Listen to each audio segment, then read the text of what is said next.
Krishna, Krishna Krishna, Hare Hare, Hare Rama,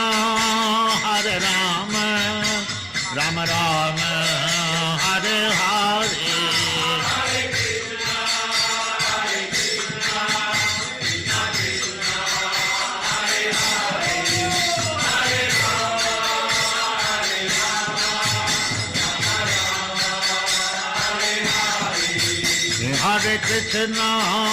Hare Krishna, Krishna Krishna, Hare Hare, Hare Rama, Rama Rama, Hare Hare.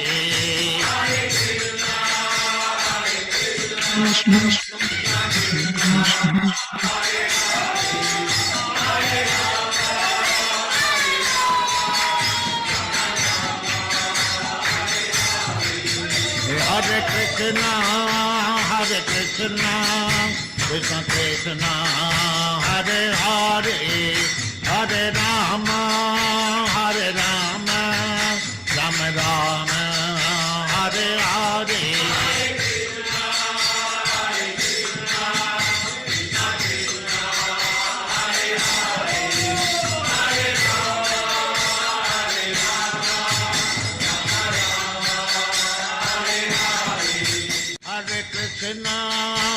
Hare Krishna, Krishna Krishna, Hare Hare, Hare Rama, Rama Rama, Hare Hare.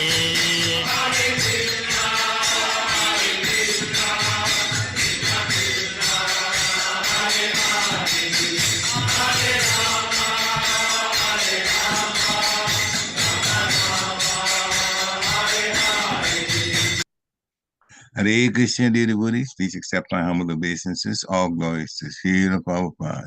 Welcome to this morning's Srimad Bhagavatam class. It's from Canto 3, the status quo, Chapter 1, questions by Vidura. And this morning we're doing text 19. Without further ado, we'll start the class.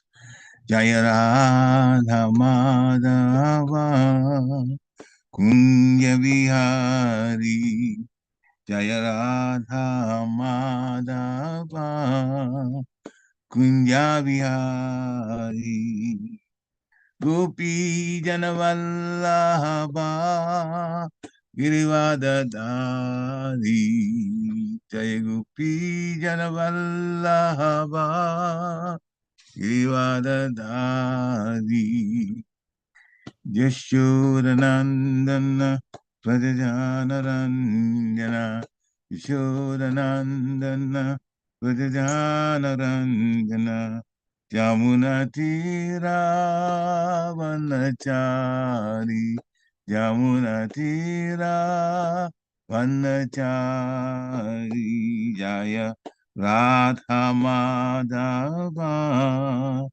Kunya Vihari Jaya Radha Madhava Kunya Vihari Gopi Janavallabha Girivadadari Gopi Janavallabha Girivadadari Yashodanandana Vrajanaranjana Yashodanandana Vrajanaranjana Jamunatira Vanachari Jamunatira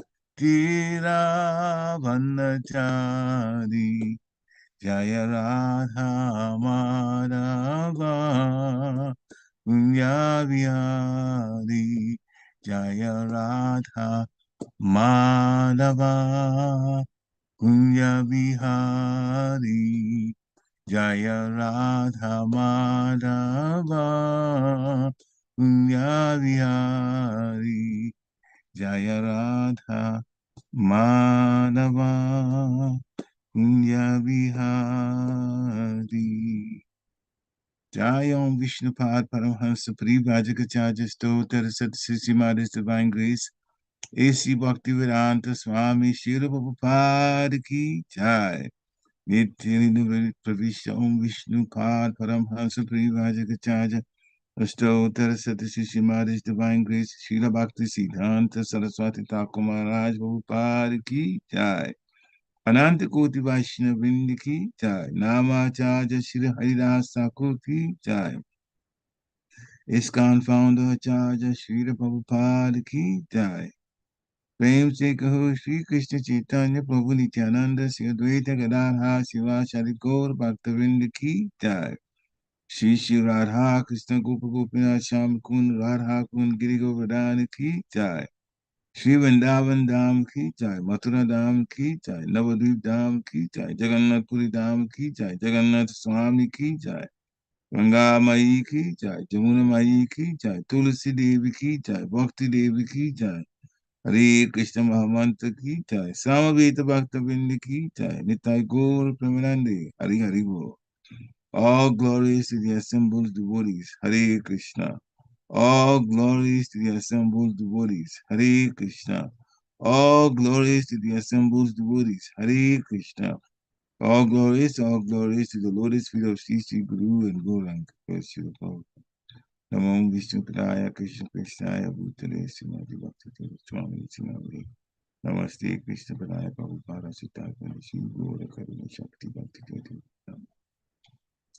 Narayana Namaskritya Narunchevam Naruttamam Devim Saraswati Vyasam Tatujam Ujirayat Nashtapayesu Abhadresu Nityam Bhagavati Sevaya Bhagavati Uttamasloke Bhakti Bhavati Naistiki Om Namo Bhagavate Vasudevaya Om Namo Bhagavate Vasudevaya Om Namo Bhagavate Vasudevaya.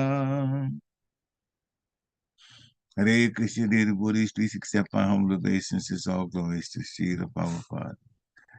Srimad Bhagavatam, Canto 3, Chapter 1, Text 19. Paryaṭan medhya-vivikta-vṛttiḥ sadāpluto śayano vadhūtaḥ alakṣitaḥ avadhūta-veṣo vratāni cere hari-toṣaṇāni. Paryaṭan medhya-vivikta-vṛttiḥ sadāpluto śayano vadhūtaḥ alakṣitaḥ avadhūta-veṣo vratāni cere hari-toṣaṇāni. Paryaṭan medhya-vivikta-vṛttiḥ sadāpluto śayano vadhūtaḥ alakṣitaḥ avadhūta-veṣo vratāni cere hari-toṣaṇāni. Hare Krishna. Christian. Paryaṭan medhya-vivikta-vṛttiḥ sadāpluto śayano vadhūtaḥ alakṣitaḥ svair avadhūta-veṣo vratāni cere hari-toṣaṇāni. Hare Krishna. Hare Krishna. Hare Krishna. Hare Krishna. Paryaṭan medhya-vivikta-vṛttiḥ sadāpluto śayano vadhūtaḥ alakṣitaḥ svair avadhūta-veṣo vratāni cere hari-toṣaṇāni. Hare Krishna.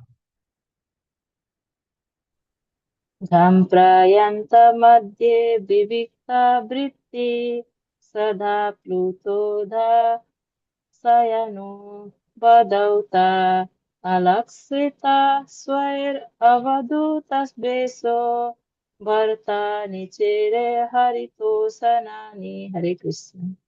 Hare Krishna. Word for word translation. Gang, earth. Paryaṭan, traversing. Medhya, pure. Vivikta-vritti, independent occupation for living.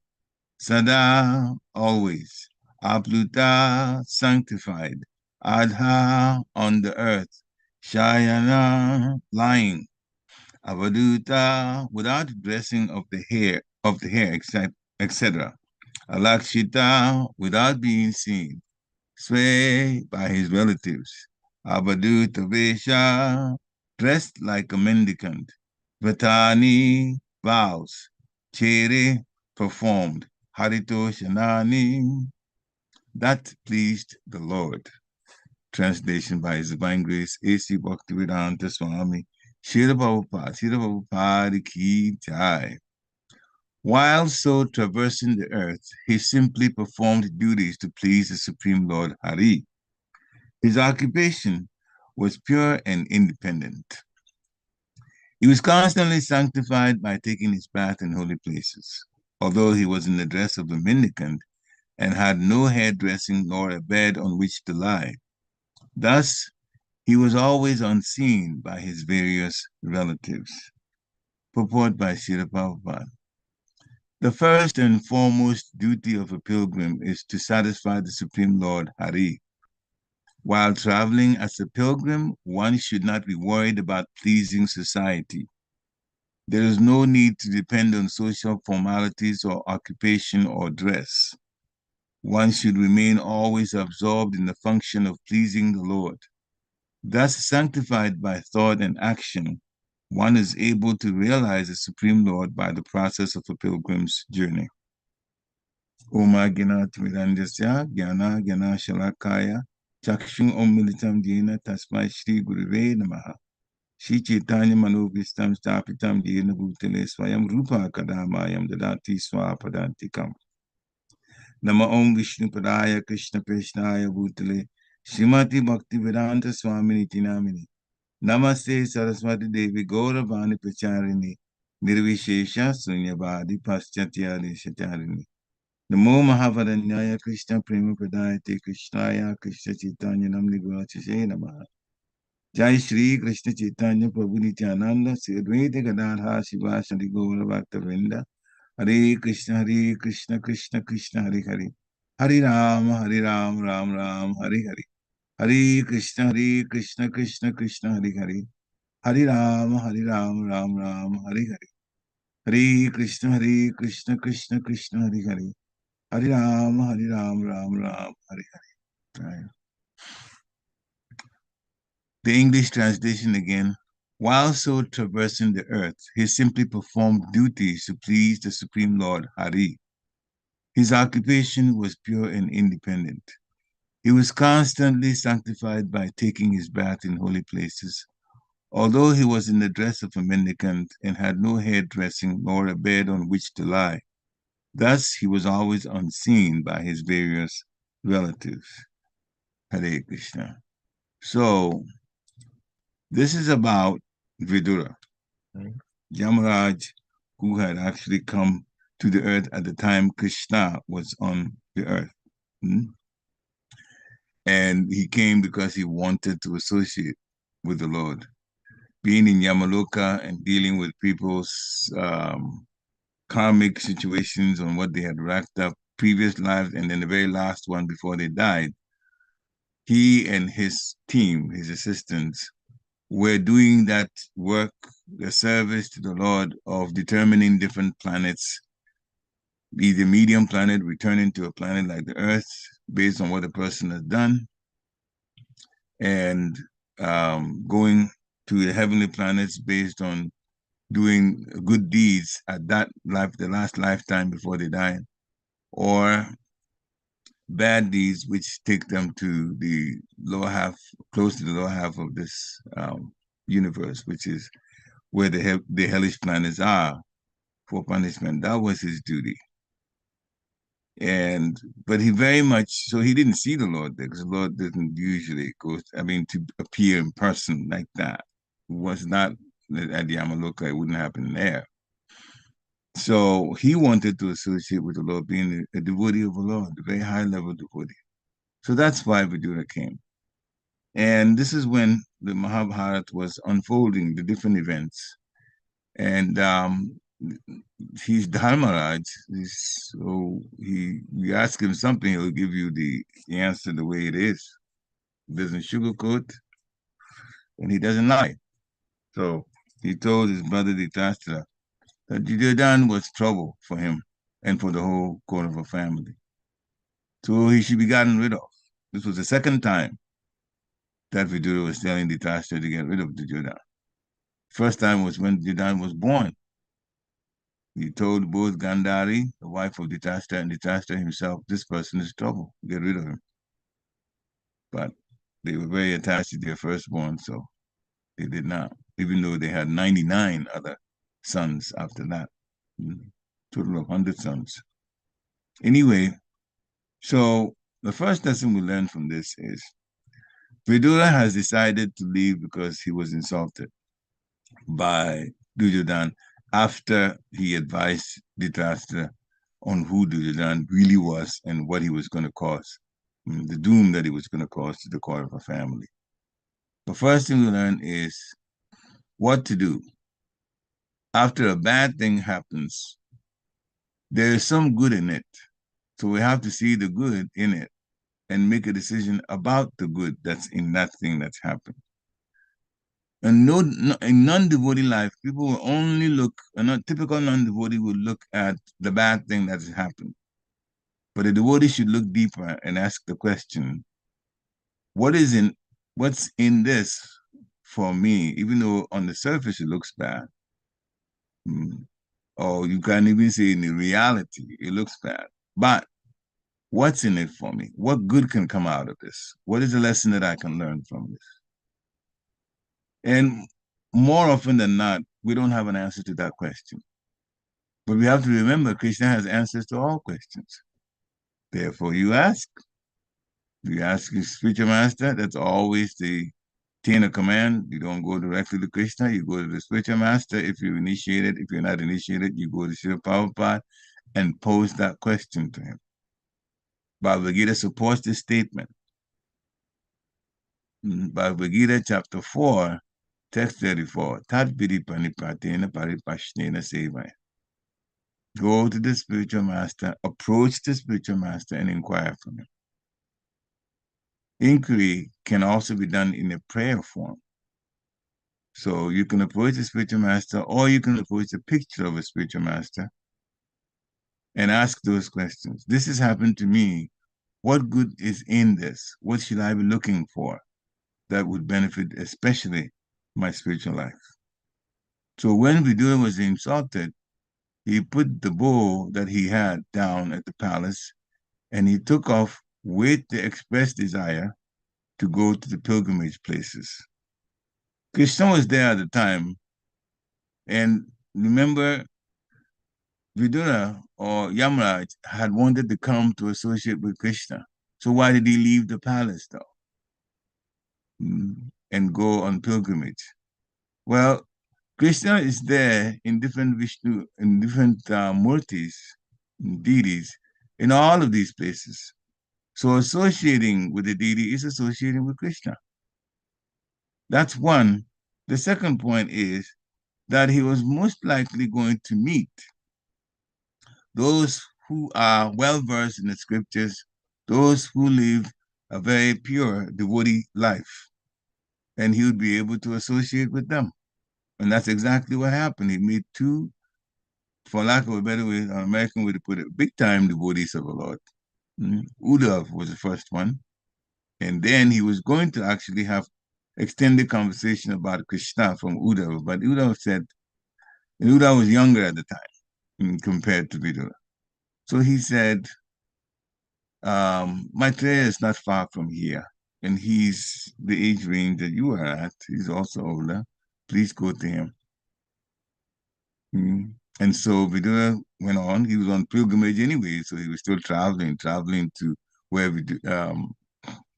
Maitreya wouldn't be an issue at all for him. So he kept traveling, going in the direction where he would meet Maitreya, and he did meet Maitreya. And this is where we are at. In the third canto, this chapter, it says questions from Vidura. Vidura is asking Maitreya questions related to the Supreme Personality of Godhead and related to bhakti, devotional service to the Lord. So this text talks about the different places that he went to, or I mean, he talked about his travels particularly, not the different places, but his travels. He was traversing the earth. He simply performed duties to please the Supreme Personality of Godhead, Lord Hari. So that was his main aim.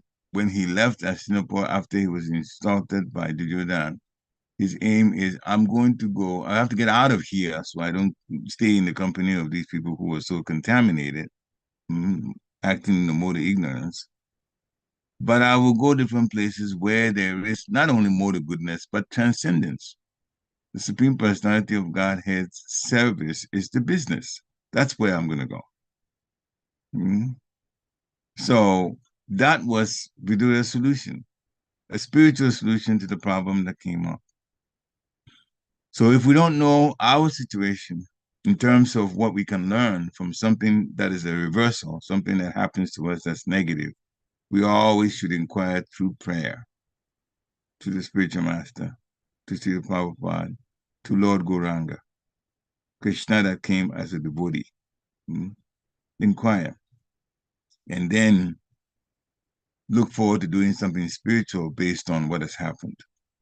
So Vidura is going around the earth, and he's only performing duties in this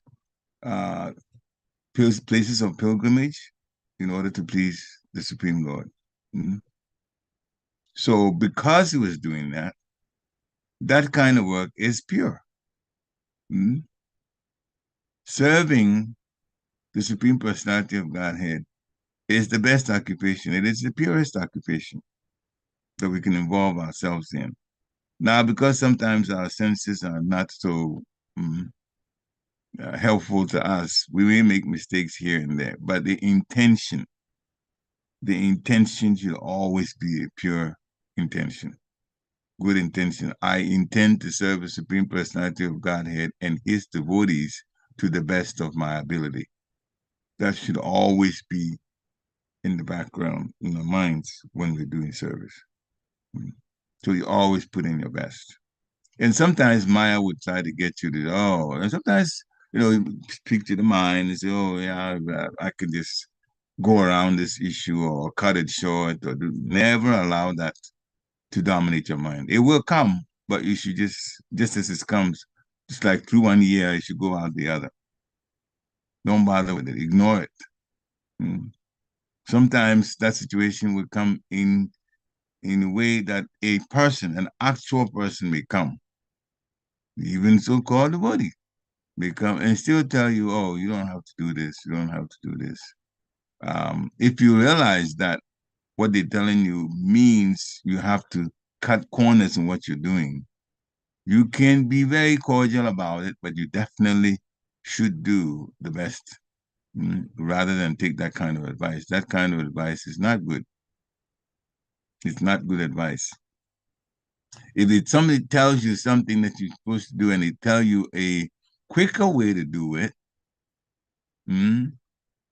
and does not compromise on the quality of the service, then it's showing you a better way to go about it. That's definitely good. You can take that. But if they're asking you to cut corners so that the quality of the service gets compromised, it's not good. That you have to ignore. Be nice about it. Don't hit the person back with, accusations and so on, because then now you're offending them, even though they've come to you with not such good advice. But at the same time, you'll be kind of casual about it. You can even thank them, but you should do the right thing. When it comes to doing it, you should do the right thing. So Vidura was doing that. His travels and serving the Supreme Personality of Godhead, he was doing it to, even at that time, the best of his ability. He also did not want any kind of distraction from even his various relatives. Therefore, he did two things. One, he dressed in such a way, he dressed like a mendicant. So people did not realize that he was the person that he was. Now, Vidura was prime minister. The king was his brother, Dhritarashtra. Vidura was prime minister. And prime minister is well known to the people. So he could easily be identified.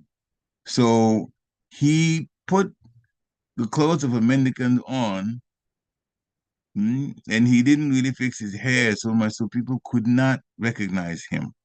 And that way, he was able to do his service of pleasing the Supreme Lord without being distracted by anyone that, oh, here's a prime minister. They couldn't tell. So he was unseen by various relatives. And in his situation, that was the best thing to do to get the maximum opportunity to serve the Supreme Lord. So in the purport, Srila Prabhupada says, for a pilgrim, the first and foremost duty, actually for everyone, in one sense, we'll prove that everyone is actually a pilgrim. It's just a pilgrim is going to a destination. And they're leaving where they are to go to a destination. That's a simple definition of a pilgrim. And usually it's a spiritual, a place where they will get some benefit spiritually or perform service. The first and foremost duty of a pilgrim is to satisfy the Supreme Lord. This is what Srila Prabhupada says in the purport. And then while traveling as a pilgrim, one should not be worried about pleasing society. This is what Vidura did. He was in the dress of a mendicant, and he didn't keep his hair so well. Therefore, society people did not recognize him, so he didn't have to please society either. He didn't have to. Had they known it was him, people would have asked all kinds of questions, knowing how wise that he was. And they would ask material questions, and that would distract him from what he really wanted to do, and that is serve the Supreme Lord during his pilgrimage travels. So Srila Prabhupada says, for a pilgrim, there's no need to depend on social formalities or occupation or dress. One has to only be involved in, at that particular pilgrimage place that you reach, what is done there and be a part of it and serve to the best of your ability. So then the person that's a pilgrim becomes always absorbed in pleasing the Supreme Personality of Godhead. So in thought and also in action, we become, or the pilgrim, and when I say pilgrim, actually I mean all of us, because we go on pilgrimage and we should be going on pilgrimage. Srila Prabhupada has actually said that he wants all devotees to go to a place of pilgrimage, one place of pilgrimage. And for us, especially in India, to go to Navadvip is important. To go where the temple of Vedic planetarium is, Mayapur, is important. In fact, it is advised to go to Mayapur first before even going to Vrindavan. Mayapur, because the mercy, this greater mercy of the Lord at the place where Lord Gauranga, the chanting of the holy name of the Lord is prominent. And it's there for that reason. And everything is there because of the chanting of the holy name of the Lord. The very thing that we do in Kali Yuga in order to go back to Godhead. So, speaking about Mayapur and Navadvip, it's an article in Back to Godhead magazine about a pilgrim's journey to Navadvip. Navadvip cannot be reached simply by just buying a ticket and going there. It's a transcendental place where Lord Chaitanya resides, and he resides eternally. Just like Krishna eternally resides in Vrindavan. Lord Chaitanya eternally resides in Navadvip. So Mayapur is part of Navadvip. Pure devotees can see Lord Chaitanya in Navadvip even today, because he resides there. Lord Chaitanya is there eternally. Now you have to have the eyes to see them. You see the deities are there. The Panchatattva is there. Lord Chaitanya, Lord Nityananda, Dvaita, Gadadhar, Shivas, large deity forms, and they're very beautiful. We got a chance, my wife and myself, to go in 2023 to see that. We've seen a lot of pictures of the Panchatattva, but to see them in person too is another thing, a whole level by itself. So many devotees, so many visitors were there. This is always crowded, people wanting to see the Supreme Lord, and chanting and dancing with his associates. So, Bhaktivinoda Thakur also encourages, in fact, he has a song about it, as far as what Srila Prabhupada is describing. I don't know the song in particular, but a few words said, he translated. So, it's mridangas and hand cymbals or kartals, and the Lord is calling to the sleeping people, wake up, wake up, wake up, Jeev Jago, sleeping souls. You slept so long in the lap of the witch called Maya.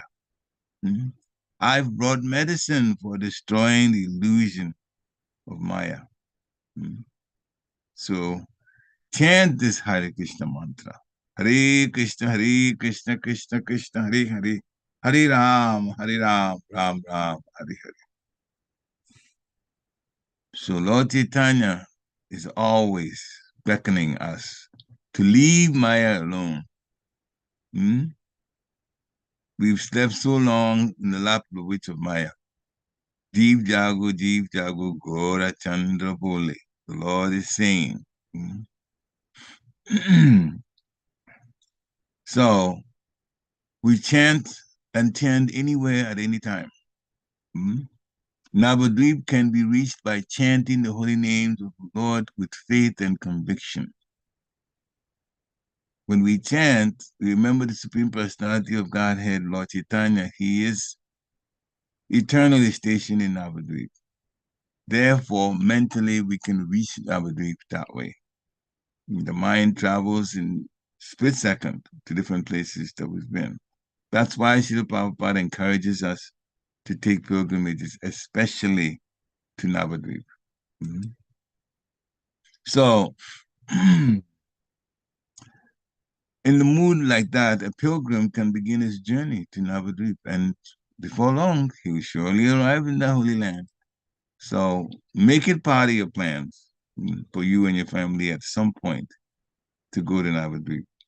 Once you have something at the back of your mind that you want to do, it's only a matter of time that the universe sets up things to make it possible. Every time you want to do something spiritual that the spiritual master has asked you to do, like Srila Prabhupada says, we should periodically go to places of pilgrimage, especially Navadvip, especially Temple of Vedic Planetarium, especially that area, Mayapur. You should plan to go there. And as soon as you begin to think in terms of going there, then the plans will be made. Everything that is actually produced, it starts first with a thought in mind, and then with a thought, which is very intense thought, then the plans begin to unfold. That's the way everything happens. So if we turn our attention to pilgrimage, then we stand to gain wonderfully from it. Once you've gone, even if you go one time, that thought of the time that you stayed there will always be in your mind. And if it's at our mind, then we can instantly travel to that place mentally. Every time we want to, we can. And that way we keep in constant touch with the place of pilgrimage. In the Madhya Kadambini, it's a book that there's so much information about the deeper aspects of spirituality. Chapter 2, and they don't even call it chapter 1 and chapter 2, they call it shower of nectar. So the second shower of nectar, it's about faith connected to a pilgrim and the pilgrim's journey. So Srila Bhaktivinoda Thakur has quite a bit of commentary in this book, Madhya-vivikta-Vṛttiḥ. And he says that the pilgrim undertaking the journey for devotion must have faith, and very, very implicit and serious, strong faith. So the faith should be what? Well, faith in Krishna, yes, but specifically the kind of faith that is like or synonymous with the firm conviction to act on the words and instructions of the devotional scriptures. So when a person is undertaking a journey, they should be very, very much faithful to the point of, I'm going there in order to act on the instructions of my Guru, the instructions of Krishna, the instructions of Lord Chaitanya. These are all in different books. The instructions of Krishna is in Bhagavad Gita. The instructions of Lord Chaitanya is in Chaitanya Charitamrita. The instructions of Guru, you get it directly, or you get it now, these days, you get it through lectures. Directly means if you have, get the darshan of the Guru, you can get instructions directly from him or her, or you can get it from recordings. Speaking about faith, faith is of two kinds. There's swabhaviki, natural faith, and balotpadika. That's faith inspired by circumstances, external force. So many of us are well aware of natural faith. From previous lives, we have been trying to do things spiritual to get close to Krishna. So then this lifetime, as soon as we connected with in Krishna's own mercy, a way to become Krishna conscious, we immediately took to it and stayed with it and felt a strong attraction to it. Swabhaviki, natural. Sometimes circumstances can also lead us to be that way. Sometimes circumstances that are dire or a reversal or a serious negative situation that makes us turn our attention to the Lord, and miraculously something happens to deal with that situation. And from that lesson and from that appreciation of what Krishna did or Krishna's agents did, then that inspiration stays there. I'm going to stay with the Lord. Like that. There's one of popular podcasts, I won't call the name, podcast presenters that I heard say, I don't believe in God. I don't believe in God. And he was even talking about the Holy Bible. I don't read the Bible so much. He's Armenian. Not that it matters where he's from, but I don't read the Bible so much. But then he said one situation happened involving his mother. And his mother was in a critical situation. He didn't describe it so much, but he said that he prayed. And for somebody, he says, who doesn't believe in God, he doesn't read, spiritual books so much. You can imagine what his prayer was like. He's saying, God, if you're really there, then please help my mother. If you're really there. And he said after that, things that changed. The subsequent events shocked him. So now he's a firm believer in the Lord. Things obviously happened well. So miraculously, his mother was helped quite a bit. And he had a very great affection for his mother. So that changed his mind. So now he believes in God. So that's the balotpadika, inspired by an external force. Now, for devotees, faith gives birth to the desire to surrender to a bona fide spiritual master and to learn from him the proper rules of etiquette of the devotional science. Faith, we come to the assembly of devotees because we are having some very significant faith in the Supreme Personality of Godhead. For devotees to come, then you become a part of a family of devotees, we associate with them. Then through that, we hear about the spiritual master. And the first one you hear was definitely Srila Prabhupada. You learn from him what to do and what not to do. So Vidura met Maitreya, and he asked him a lot of questions, just like this chapter talks about, questions by Vidura. And he learned that way. He learned. And that's what we do. That's what we have to do. Because Vidura wanted to know more about the Supreme Personality of Godhead. Anyway, it's been said, if this question is at the back of the minds of some of the devotees on this call, why was it that Vidura knew where Krishna was, that could meet Krishna one-on-one, and did in fact meet Krishna one-on-one? And this situation happened with Vidura, and he decided to leave and go on pilgrimages. When the pilgrimage was about to hear more about Krishna, and Krishna was there. Now, the answer to that was that Vidura felt that in having bad associating with associating with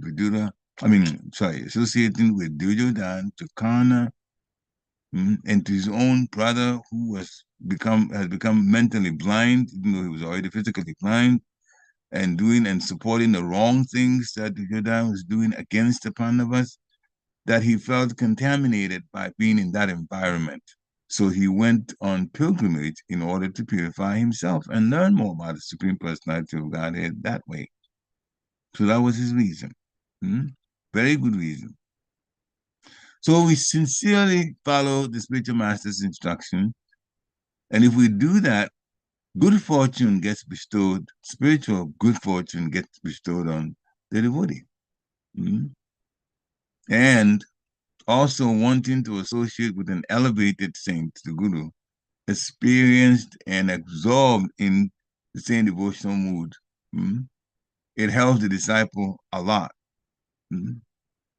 So this is what we learn and what we stand to gain from association, and also for going on pilgrimage. Now, there is a way to prepare, and our final pilgrimage is pilgrimage. It's in one sense a pilgrimage because there's travel involved, but it is the journey back home, back to Godhead. So there's ways to prepare for our journey back to Godhead. And Srila Prabhupada wrote a book about it, a small book called Easy Journey to Other Planets.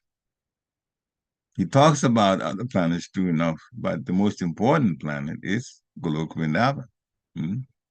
And our journey there is our devotee lives, the story of our lives as devotee, our journey to go back home, where Krishna wants us to be, where we'll be happy and have no anxiety ever again.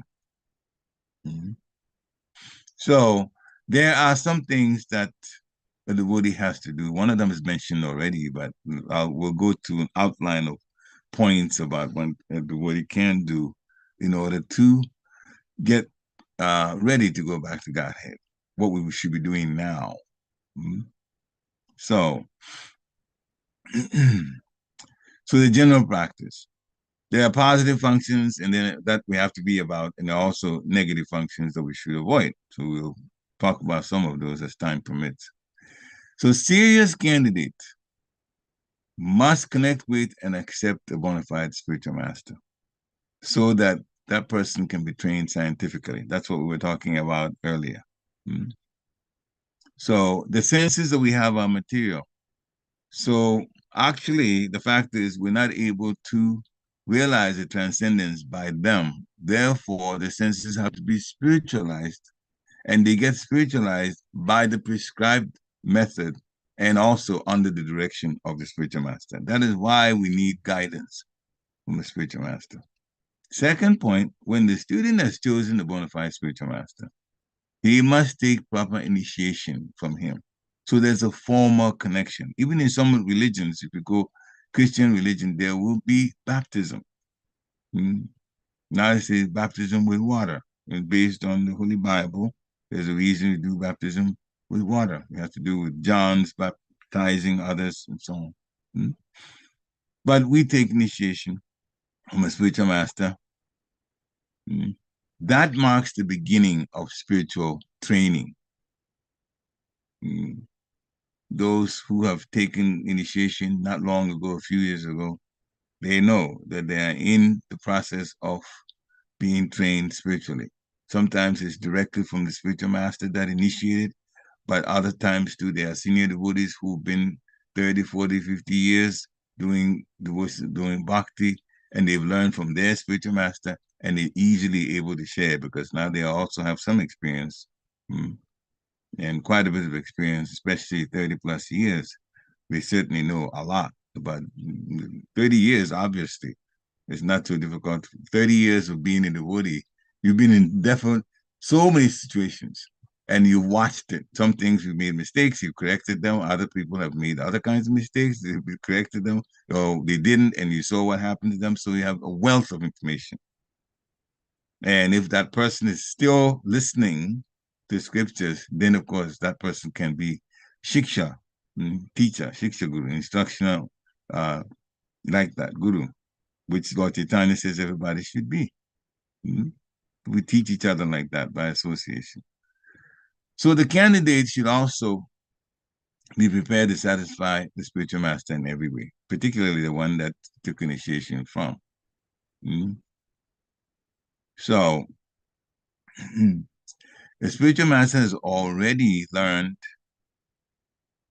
the important points in the scriptures like the Bhagavad Gita, the commentary on Vedanta Sutta, which is Srimad Bhagavatam, and the Upanishads, and is also a realized soul. And they made a very important, significant, tangible connection with the Supreme Lord. And so now the Supreme Lord uses the spiritual master as a medium by which what he wants the devotee to do is transmitted through. So it's transmitted to the willing candidate, candidate to go back home then, candidate to be the ultimate pilgrim to go back home. So the spiritual master must be satisfied in all respects because it's simply by his good wishes that a candidate can make wonderful progress along the path. Actually, connecting with the spiritual master, there is the part of it that is obvious. Meaning, you take instructions to the spiritual master, you ask questions to the spiritual master, and you serve him. But there's also another connection that is not obvious. That connection is a subtle connection. That part is not so easy to explain.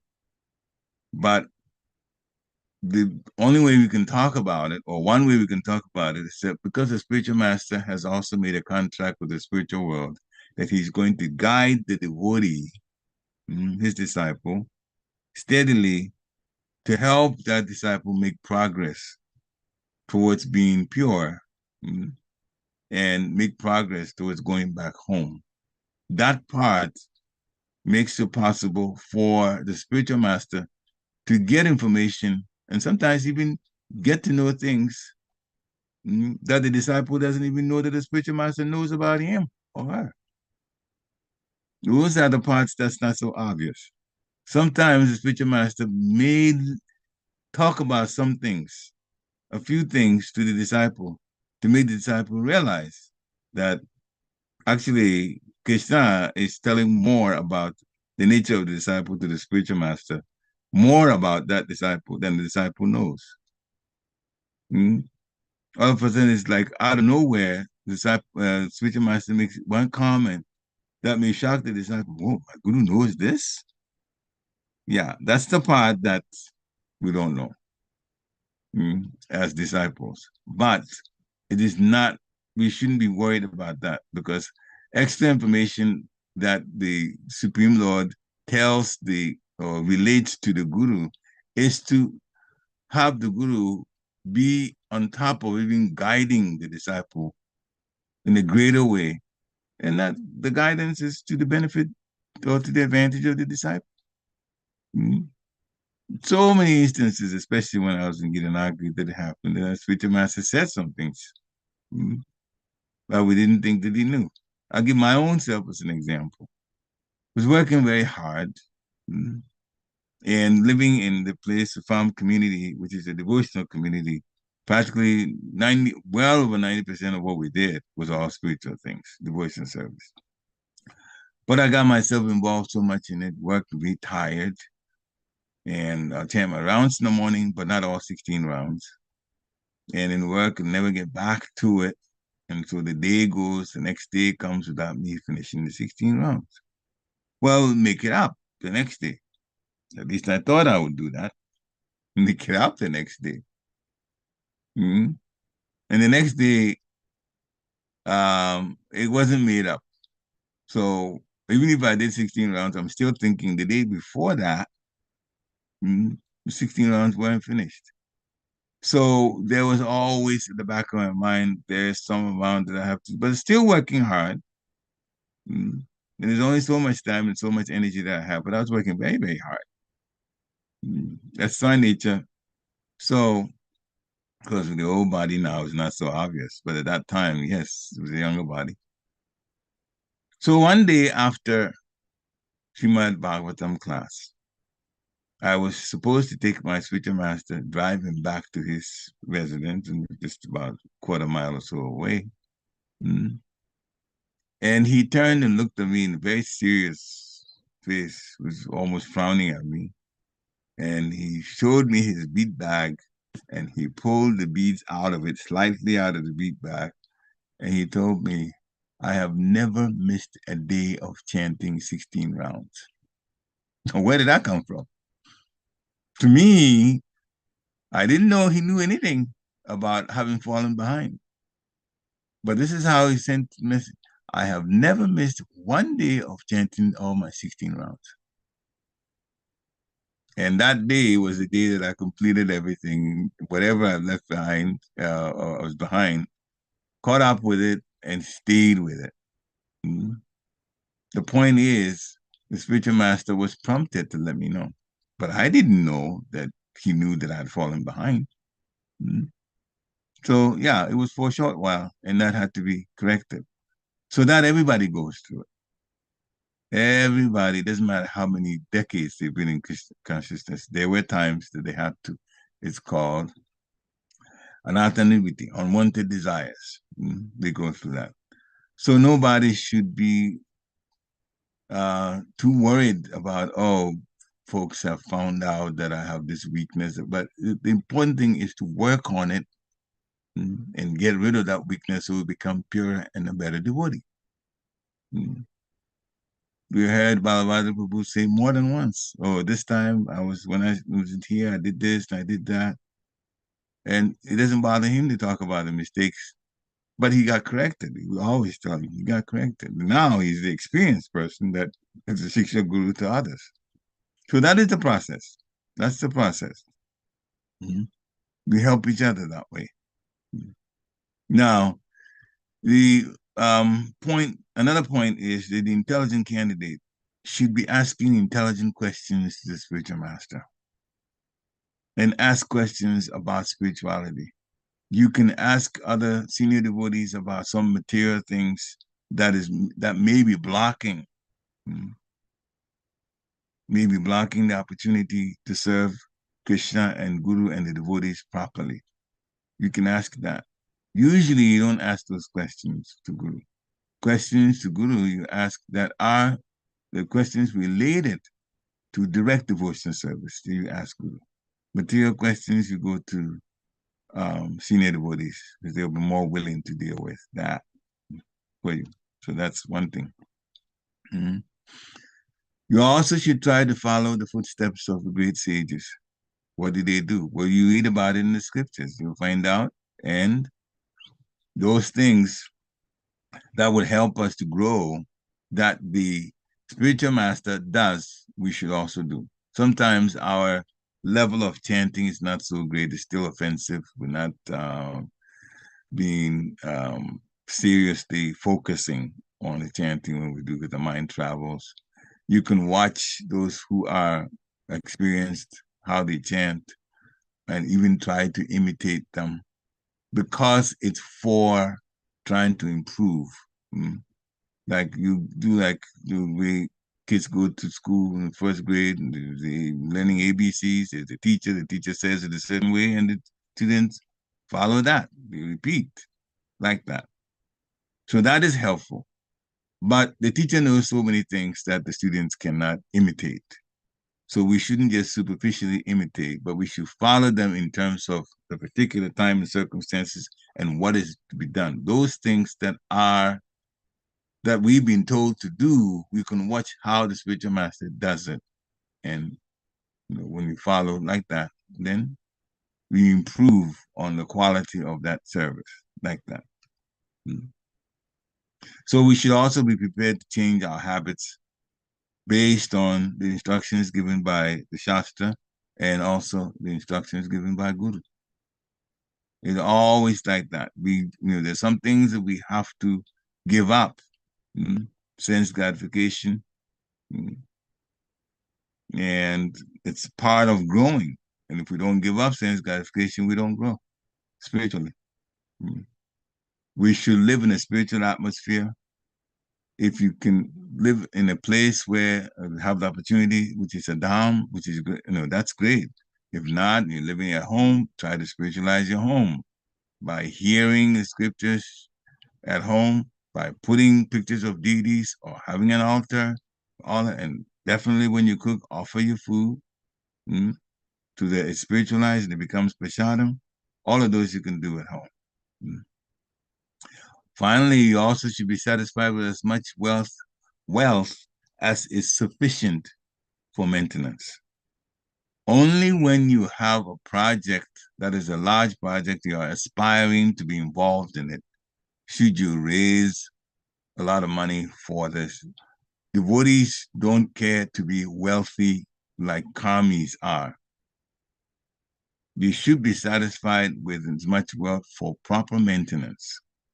But to just get involved in making a lot of money so that I am a wealthy person and I buy all kinds of material things, which Maya will also say, yes, you can get into sense gratification this way and that way and this way and that way. That would block our opportunity for making the last pilgrimage back to Godhead. So for most of us, wealth should be such that we are able to maintain ourselves properly, maintain ourselves and also our families. We shouldn't try to amass more wealth than is necessary to sustain ourselves, unless there is a project that involves a lot of money and we have to raise that for that project, that spiritual project. Other than that, our attention should be focused on doing what it takes to go back home. One more thing, we should observe the fasting dates, such as the 11th day of the growing and waning moon, which is Ekadashi. We should accept Ekadashi. The 11th day of the waxing and waning moon. Waxing means to grow and wane means to shrink. So we have a new moon that is, so you don't see the light, it just keeps growing until it becomes the full moon. That's waxing. And then the full moon slowly goes down in intensity. You see the shape of it is becoming smaller and smaller, and to the point where it shrinks, it's gone. That's called waning. So waxing is to grow and waning is to shrink. That's all. Waxing and waning moon. 11th day of such days. For us, it's very easy because the Vaishnava calendar has already made all that work. You just look at it. When's the next Ekadashi? You just observe that. Fasting from grains and beans, or complete fast as the person wants to do. So a few things not to do. It's almost 9 o'clock, so I'll only say a couple of them. We should avoid extensive association with non-devotees. If our workplace is such that devotees are there, non-devotees are there, and we have to associate with them, then associate only to the extent that is relevant to the work that's being done. And outside of that, then you just spend time with devotees. Your social association should be with devotees when you're outside work. So,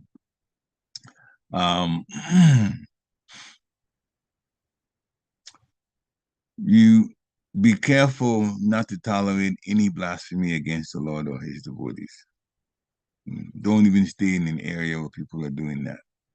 Don't listen to anything of that nature. That way, slowly, we will. These are all points that help us to grow towards the final destination that the Lord wants us to go, and that is going back to Godhead. Then everything that we've ever wanted and all the situations that are negative that we want to avoid, it will be avoided and given to us as is needed naturally. So we're fortunate. It's just a question of sticking with the process. Hare Krishna. Srila Prabhupada ki jai.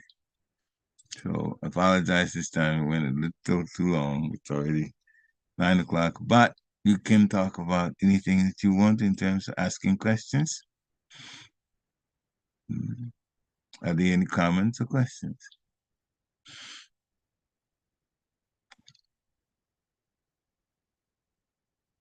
Okay, if there are no questions or comments, hopefully this is to help us to grow the points that we've heard today. I took notes, so I'm also learning from it. We always learn. It doesn't matter how long we've been in Krishna consciousness, there's always something to learn. It's a never-ending process, but it's also a blissful process. Hare Krishna. So have a wonderful day, and we are in the weekend now, so hopefully at 4:30 Sunday, we'll be at the temple. Hare Krishna. If you're not in Harrisburg area, wherever it is, nearest temple, please go to it. Hare Krishna. Vanchakalpatarubhascha kripasindhya eva cha patitanam pavanebhyo vaishnavebhyo namo namaha. Srila Prabhupada ki jai. Thank you for everybody thank you. I see your electronic thank yous. Hare Krishna. Glories to Guru.